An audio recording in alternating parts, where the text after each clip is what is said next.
2 weeks ago, I read Annihilation, a novel by Jeff Vandermeer. 1 week ago, I watched Annihilation, a film written and directed by Alex Garland. Today, I'd like to talk about the differences between these two pieces of media that share the same name, and why one of them works and the other one doesn't. I want this to be just a sort of casual little talk, and remember, everything that I'm going to say is just my opinion. There are no right or wrong answers when it comes to this kind of thing. And if you disagree with me, or if you want something that's going to take a little bit more of a positive look at the film, then go watch Folding Ideas video, which I will have linked in the description. But today, for this little rant, I'd like to talk about why I think Annihilation, the film, is a bad adaptation. But before we get into that, I have a confession to make. I'm an English teacher, and I don't read very much fiction. I mean, I like fiction, but I really only like certain genres and varieties of it, like literary sci-fi and horror, and that's kind of about it. And the struggle with having such specific taste is that it can be really hard to find stuff that I like. But that's where today's sponsor Likewise comes in.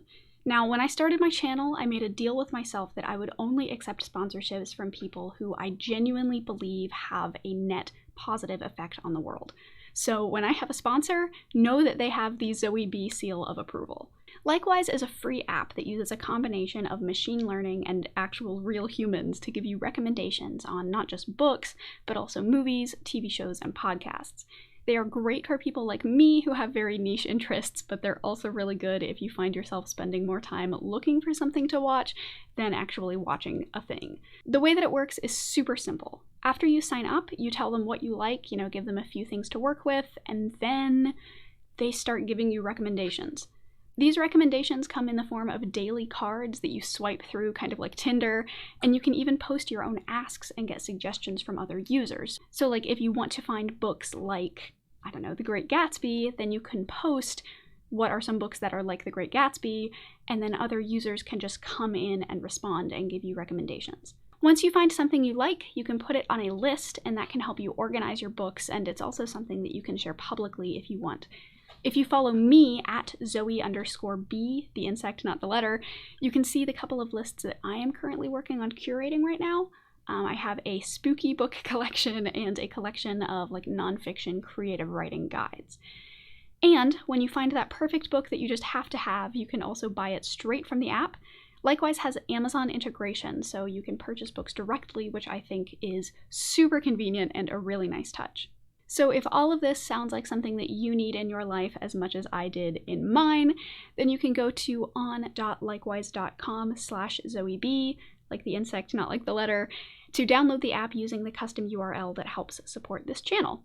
Or if that URL is a little too long and complicated, then you can just scroll down to the top of the description and click on the link right there. Again, this app is 100% free, and I honestly think that Likewise might single-handedly revive my love for fiction, so huge thank you to you guys at Likewise. Y'all get the Zoe B seal of approval. Okay, so let's start by talking about what an adaptation should be.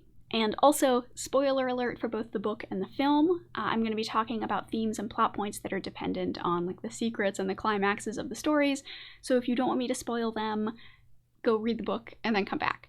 Also, I am only going to be talking about the film and the first book in the trilogy, and I'm going to be assuming that you are all familiar with the plot points, so I'm not going to waste time covering a lot of those little details. So, book to film adaptations are hard, and they're even more difficult to do well, and that's why there aren't a lot of really good adaptations out there. One reason for this difficulty is because the medium of books and the medium of film are totally different.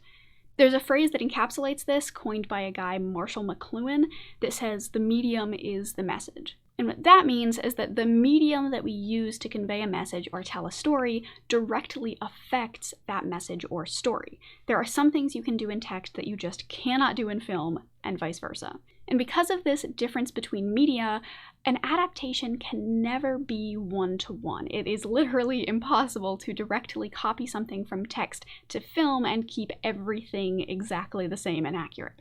It just cannot be done. Like, even if you get character descriptions perfectly right down to a T, you have film medium stuff like camera angles and lighting and acting ability to contend with, all stuff that just isn't a part of the medium of books. So if you go into a film expecting a perfect one-to-one adaptation, you are inevitably going to be disappointed. So if a film cannot be a perfect recreation of a book, then what makes a good adaptation? Well, it depends on what you want. If you want to make a faithful adaptation, that is something that's as close to one-to-one as you can get, then you keep most of the stuff the same. You tell the same story with the same characters, using the same structure and order, and if there's anything that's impossible to do on film, then you either cut those things or imply they happened off screen, or you change them so that they can appear on film. These kinds of adaptations are the most common, and they include things like Harry Potter and The Lord of the Rings. But sometimes you want to tell a different story using the same world and characters. This happens a lot with adaptations of very old works like Bible stories or 100-year-old novels. In this case, you may want to update the themes, and so you tell the same story, but in a new setting or with an updated antagonist that resonates more with modern audiences. Think like the 2005 remake of War of the Worlds or the remake of Red Dawn that changed the invaders from Russian to Chinese. Now, sometimes there's too much that is impossible to do on screen. And this is the case for a lot of stories that are dependent on characters' thoughts or that have an unreliable narrator or are just really weird.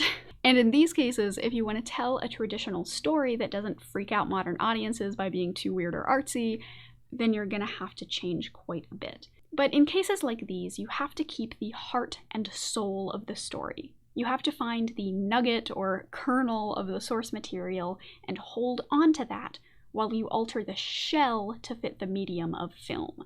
That kernel, that basic essence of the story, is the most important part. If that kernel is the most important thing, then what is the kernel of Annihilation? Well, to me, the essence of the book is uncertainty. Throughout the story, we are uncertain of everything around our protagonist. We're even uncertain of things within and about our protagonist. From the very beginning, it is clear that we're working with an unreliable narrator. When the biologist talks about how they came into Area X and she looks back to see how they had come through the barrier, she says that she saw something, but she isn't sure of what, or even if she really did see something. Then the party stumbles across a hole in the ground that has a staircase winding downward, and the biologist wants to call it a tower, but everyone else wants to call it a tunnel, and we, the readers, are left uncertain which is actually the more accurate description. Throughout Area X, we don't know what's safe or what's hostile, what's real and what isn't, and we don't even know where any of it came from. We know that Area X is changing the biologist, but we don't know if it's for better or worse, if the brightness that she talks about is good or bad.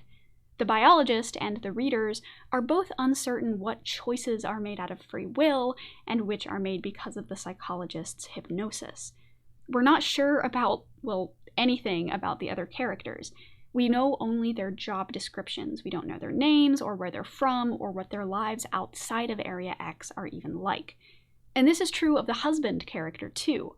When he came back, the biologist was never certain if he was really back or if he was not himself. She doesn't know, and so we don't know, and she still makes the decision to call and have him taken away. We, and the biologist, never even know the purpose of the mission into Area X. Everything is uncertain. And this uncertainty leads to the uncanny, and that uncanny is what makes the story scary and interesting.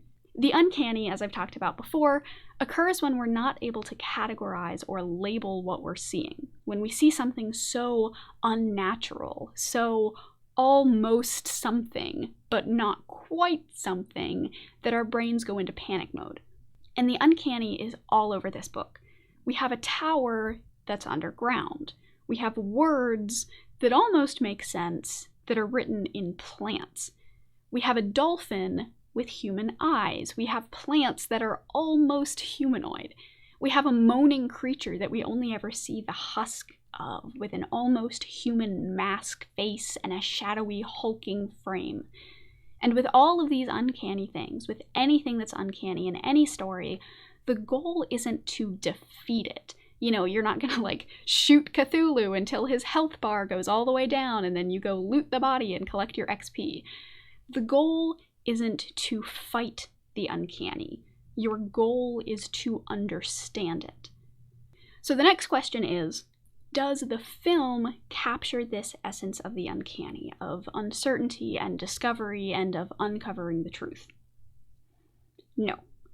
The film isn't really about uncanny horror, but about terror.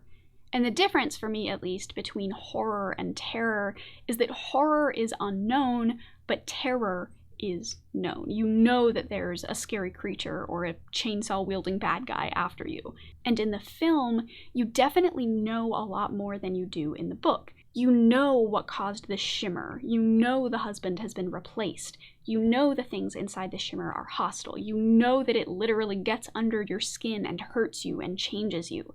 You know who all the characters are and what their motivations are, in part because they literally tell us.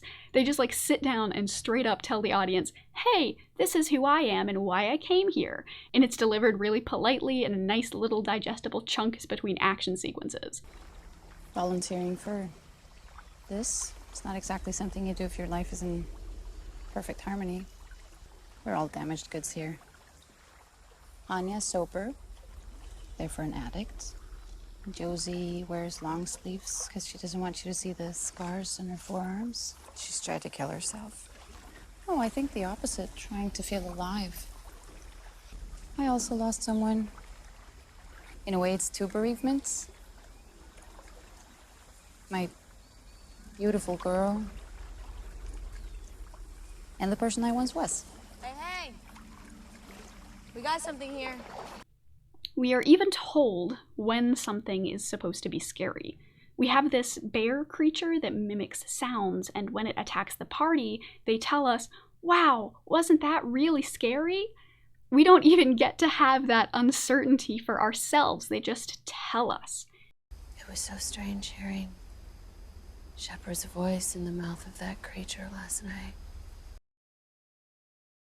And when we're told things, when we know for certain that something is wrong and evil and alien and it wants to hurt us, then it isn't about understanding it, it's about defeating it, which is what the climax of the film is. Lena, or not Lena, defeats the shimmer, burns it to the ground, and then gets to go be not Lena with her not husband. Well done, team. Crisis averted. This, to me, is the biggest difference and also the biggest problem between the book and the film. You finish the book wondering if Area X is even all that bad. I mean, maybe it isn't. Maybe it's just nature taking its course, or maybe it's just the next step in evolution. Maybe it is a beautiful wilderness that we are just intruding into. But you finish the movie seeing the shimmer as the enemy and hoping that it's been destroyed for good. The book is about understanding, but the film is about defeating. Now, the film isn't bad. There are definitely parts that I really liked. I mean, I like the flower people and how one character turns into a flower person, and I really liked the crystal trees and the deer. I mean, it was a really pretty film. It was genuinely beautiful, and I think that the special effects team did a really great job and should be commended for it. And the mimicry bear was genuinely scary. I mean, it was scary until it got screen time. I think that that was a mistake. And I think that a lot of the writing was clunky and didn't really work. There was never a sense of wonder, at least not until the very end. But again, this isn't a film review. These are just some thoughts that I had to get out of my brain. And there's a lot more that I could rant about, but I don't want this to be an hour long. So if there's anything that you liked or disliked about the film or the book, be sure to leave your thoughts in the comments, because there is a lot to talk about these two pieces of media. I think that the film lost the heart of the book, and so it makes for a bad adaptation. The uncertainty of the characters and the uncanny nature of the setting is what made the book great. The book is about not knowing. The film is about self-destruction and aliens. I'd heard so much good stuff about the film, and I'd heard it was this hidden gem that no one watched because it came out around the same time as Arrival, and Arrival is just a much better film. And so I watched it, and then it was just really like lackluster and disappointing. And then I tried to see what other people thought, and everybody was like, oh my gosh, it's super great. And then I thought maybe I'm the crazy one because I didn't like it. But anyway, I do really recommend reading the book. It is absolutely phenomenal. And then when you finish it, if you would like to find more books like it, then be sure to check out Likewise at on.likewise.com/ZoeB, or using the link at the top of the description. Like I said, it's 100% free, and it has actually helped me start reading fiction again. So again, huge thanks to Likewise for sponsoring this video. This video was also brought to you by my patrons, whose names are scrolling here beside me, and I want to give a very special thank you to Sauber, Sigwa, A Tasty Snack, Comrade Fox, and Dylan. Dylan, you will get your poem in the next video, I promise. And if you want to come join our community, I have a link in the description for that. You can get cool stuff like polls and poems and access to our Discord server. So if any of that sounds interesting, come check it out. Also, if you would like to stay up to date with what is going on in my life, how videos are going, how my pets are doing, any like cool bugs that I find in my backyard, come follow me on Twitter at Zoe_the_bee. Also, I didn't really have a good place to put this in the video, but I also recommend following the author Jeff Vandermeer on Twitter. He's this super awesome guy who's like a hermit, like he just lives in the woods in Florida and writes these weird books. And he's an environmental activist, so he has all these like trail cams, and so he posts a lot of footage of like baby animals. Like he has there's this family of raccoons, and the baby raccoons come out and they play in the bird bath, and there's also baby armadillos that like snuffle around in the undergrowth, and it's the cutest thing I've ever seen in my life, and I love it so much, and it's amazing, and he's just a hero, and I want to grow up to be him. So yeah, that's end of the video. Stay safe, stay warm, and I'll see y'all again soon, I hope.